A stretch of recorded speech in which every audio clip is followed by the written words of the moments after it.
लानानै फैनानैसो दिनै मोनसे मिटिं गेदारिं खालामफैदो बेथ' बहुत नंखाय खोथाखौ बिसोरो दिनै जोंनि सेराव बुंदों बेखौ जों खोनानानै खोब दुखु मोनदों दुखु मोननायनि गेजेरजों जोङो दिनै उल्थाफिन बिसोरनि थाखाय जों बेबायदि खामानिखौ मावफिननो गोनां जाहैबाय दिनै जोंनि गोरबोआ गाबखांदों दिनै मोनसे आलुफारा गामिखौ बिसोरो मुं लानानै दिनै मोनसे गाज्रि माबायाव दोननाय जाहैबाय मानो होनबा बे खोथाया 100% नंखाय जों दिनै बिसोरखौ नंखाय होननानैनो बुङो आरो दिनै आं बिसोरखौ जोंनि बिपिएफ दलनि हानजानिफ्राय आंखौ लिडारफोरा सम सम कल खालामहरो सम सम बिथांमोननि गोसोआ जे मोनसे रायजो एबा गामिखौ मोजाङाव लाबोगोन आं बेखौ मालाबाबो फोथायनाय गैया बिथांमोना आंखौ बुंहरदों जे कलनि जुगेदे दिनै नों बाजै मोनसे पार्टियाव ओंखारबा मोनसे जि नोंहा माबा जागोन बेखौ नायनानैसो ओंखारनांगौ नों बेबायदि ओंखारनाया नोंखौ आं मोजां मोनासै मानो होनब्ला फैसानि थाखायसो मानसि ओंखारनांगौ होनना बिसोरनि दैदेनगिरिफोरा बुङो बेखौ आं खोब दुखु मोनदों खिन्थु आंनि गोसोआव आं लानानै थादों बेखौ गावसोरनि गिदिर गिदिर दैदेनगिरिफोरानो बुंदों आंनि सिगाङाव आंखौ साथाम साब्रै कल खालामो सम सम बिथांमोना आंखौ लांनो सिस्टेमै बरायनाय सिस्टेमै जाहाथे नोंसोरो बिनिफ्राय फैनानै जोंजों फैफागोन नामा बिदि साननानैबो बिसोर आंखौ गोथाव मिलौदो गारांजों बुंहरो नाथाय जोंबो बेयाव गोजावग्रा नङा दिनै जों हारिनि मोननांगौ मोन्थाय जोंनि थामोन्था जोंनि नांगौ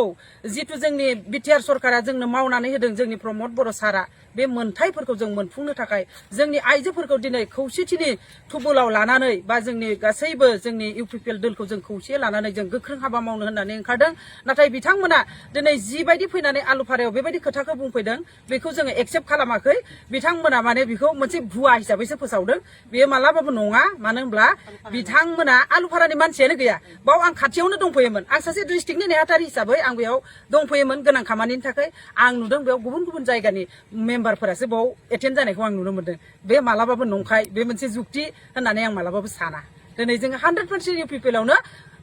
दंजोबो होननानैसो आं फोरमायो मानो होनबा गफुरा दिनै खौसेथियाव दं जोंनि गफुर हालामनि गासैबो रायजो राजायानो दिनै जाय जाय मेलेमजिबि बिसोरो जोंजोंनो दं जाय थौले मेलेमनि माने मेलेमाव सानस'नो हायै बिसोर खालि रां थाखा फैसाखौ साननानैनो बिसोरो बिपिएफ दलाव थांदों जाय जुदि मेलेमजिबि नि मानसि बिसोरो जों इउपिपिएल दलावनो दं आरो जायखिनिखौ जों बिपिएफ दलाव नुदों बिसोरनि मेलेमाव माने थौले मेलेम दं माने हारिनि सान्थौ बिस्रा गैया बिस्रा रां थाखा फैसानि मोनसे लुबैनायजोंसो थांदों होननानै आं सानो आरो दा सासे आइजोआ बुंदोंमोन जे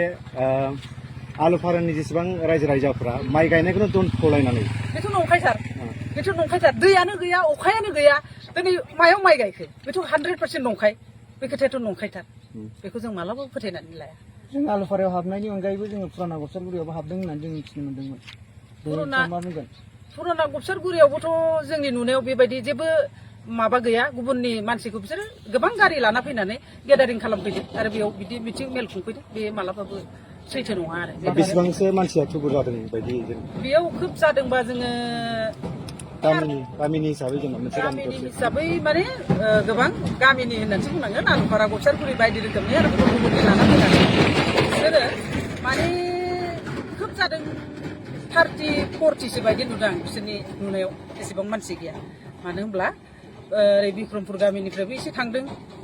मिक्स आरो खोब गोबां गामिनिफ्राय खिन्थु गंसेल' आलुफारा गामिखौल' बिथांमोना थांखिदों बे खिन्थु नंखाय आरो आफादखौ दंफायो होननानै बुंदों गावसोरजों फरायसा आफाद बा गुबुन गुबुन आफादखौ गावसोरजों फैफादों एबा दंफायो होननानै बुंदों मा बुङो बे फरायसा आफादखौ दंफायो होनना जाय बुंदों बेहा मेलेमाव एसेबो साननाय गैया मानो होनबा बेहा साननो हानाय मानसियानो नङा बियो मानो होनबा बे मानसिखौ सोरबा सासे बिसोरनिनो दैदेनगिरिया थुनायावसो बे बुंनो गोनां जादों बेहा बेखौ साननो हानायबो गोहो गैया होननानैसो आं सानो मानो होनबा बर' फरायसा आफादा दिनै माबा मोनसे राजखान्थिजों जे हेफाजाब होगोन बे मालाबाबो नङा मानो होनब्ला जाय जुक्ति बेजों एसे थुलुंगाखौ होफानांगौआ बिसोरनि मोनसे माबा हिसाबै बिसोरो सम सम इउपिपिएलआव खोथाफोरखौ बुंहरनो गोनां जायो दिनै जोंनि हाफोरनि मोन्थायफोरखौ लानानै बा जोंनि थामोन्थाखौ लानानै बिथांमोना फंसे फंनै जोंजों सापर्ट होदों खिन्थु बर' फरायसा आफादा राजखान्थिजों हेफाजाब होदों बे मालाबाबो नङा सासे सुबुङा एबा सासे आइजोआ बुंबावदों जे जेब्ला हाग्रामा महिलारि बिथांनि सरकार दंमोन बिथांमोननि जि बिथोन बायदिनो आउट अफ बिटिआरआवहाय बिथांमोननि बिथोन बायदिनो थफ्ला बोनना लाबोनानै दिनैसिमबो बिदिनो रोखायै दंजोबो गासिबो बिपिएफआवनो दंजोबो होननानै बुंदों बेनि सायाव मा बुंगोन बेथ' 100% नंखाय बेथ' रोखा नङा मानो होनबा जों 17 बोसोर हाग्रामा सारखौ जोङो सरकार खुंनायखौ नुदों दानायखौ नुदों नाथाय बिथांनि बुंनाय भइस बिथांनि बुंनाय बाथ्रा बेयाव जोंहा इसेबो मिलौदो बा इसेबो गफबनो जों गोसो गैया मानो होनबा बिथांनि बुंनाय भइसफोरखौनो जों एसेबो साबजानाय मोना होननानैसो आं बुङो। मानो होनबा बिथाङा दिनै गहपुराव बिटिआर जादों बा जायैनि सिगांनो बिथाङा जोंखौ रायजो बर' समाजनि रायजो सासे दैदेनगिरिमोन, नाथाय दिनैसिम जों बिथांखौ नुना मोनाखै। सोरबा नुदोंब्लाबो नुदों, आं नाथाय नुना मोनाखै बिथांखौ दिनै गहपुराव जे बिथाङा फैनानै जों बर' समाजखौ बा गोबां दुखु खैफोदाव गफबना थानाय बर' समाजखौ बिथाङा फैनानै अनसायफैदों आं बेखौ नुवाखै। नाथाय जोंनि प्रमद सारा खननै खनथाम फैबाय, जोंनि गहपुरनि जोंनि हाल सालखौ बिथांमोना सोंफैयो। बिनि थाखाय जों प्रमद सारखौ रोजा रोजा साबायखर बावो। नाथाय आं हाग्रामा सारखौ साबायखर बावनो आंहा गोसो जाया। मानो होनबा बिथाङा जोंनि दुखु खस्थ'खौ एसेबो बिजिरहरा, खालि गावनि बिटिआरनि फारसे बा गावनि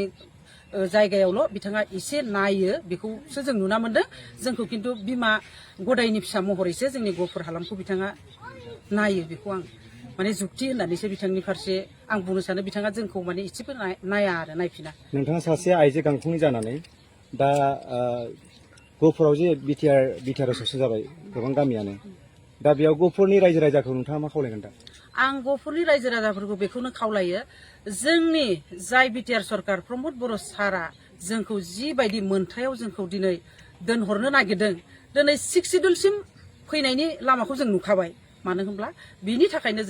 आं गामिनि जोंनि गहपुर हालामनि रायजो राजाखौ बेखौनो बुंनो सानो, जोंनि थामोनथाखौ नायनानै बा जोंनि मोननांगौ मोनथायफोरखौ जों लाफुंजोबनो थाखाय जोङो इउपिपिएल दलावनो खौसेयै बे खेबाव भटखौ होनानै जों देरहासार खालामनानै जोंनि बै आद्रा थाबोनाय मोनथायफोरखौ मोनफुंजोबनो थाखाय जों नाजादों। आरो जोङो आइजो गांखंनि जानानै जोङो खोब गोसो होनानै नाजागोन स्ट्रं भाबै। आरो जों मोनफ्रोमबो गामियावबो 20 सनाव जोंनि बे 2 नं बिक्रमपुरावनो बै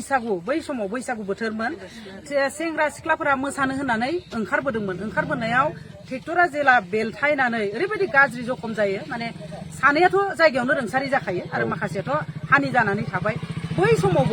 बै समाव सासे हाग्रामा सारा जोंनिनो दैदेनगिरि हिसाबै बर' समाजनि जानानै गसंथादोंमोन, जोंनिनो सासे खुन्था महरै। नाथाय बै समाव बिथाङा जोंखौ मानो नायसनफैयाखैमोन? नाथाय जोंनि इउपिपिएल दलनि दावबायसा सारासो फैनानै बे जायगाखौ फैनानै नायफैनानै एसेबाबो जोंनि फारसे अननायखौ जोंनो दैथायहरनायनि थाखाय जों दावबायसा सारनिसिम रोजा रोजा साबायखर बावो। नाथाय जों हाग्रामा सारखौ मा होननानै बुंगोन, जोंहा माने बेखौ बुंनो थाखाय खोथायानो गैया। मानो होनबा सारनि फारसे जों साबायखर बावनो गोनां जोंहा खोथायानो गैया। सारा जोंखौ एसेबो माने मोजां नोजोरजों नाया होननानैसो जों साननानै लायो। इउपिपिएल दोलोखौहाय दावदै गला दोलो होननानै बुङो। दा थारै दावदै गला दोलोआ अबे मोनसे दोलो? दावदै गला दलखौथ' जोङो बिथांमोनखौसो नुयो, बिपिएफ दलासो। मानो होनबा जोंथ' मालाबाबो दावदै गलायाव जों थाङा। दावदै गलाया गावसोरनि मेलेमानो दावदै गला, बिसोरनि मेलेमासो बेबायदि रावखौबो बाहायो। जों नाथाय दावदै गला होननानै जोंनि इउपिपिएल दलखौ जों मालाबाबो साना। जाय बिथांमोना जोंजों दिनै नांदों, बे बिथांमोनाबो खोब साननो हनो मेलेमजिबि गोरों मानसिफोरासो जोंनि दलाव दङ। बेखायनो आं गावसोरनि दलखौसो आं दावदै गला होननानै आं बुङो आरो बिपिएफ दलखौसो आं दावदै गला होननानै साननानैबो लायो जों आइजो गांखंनि जानानै।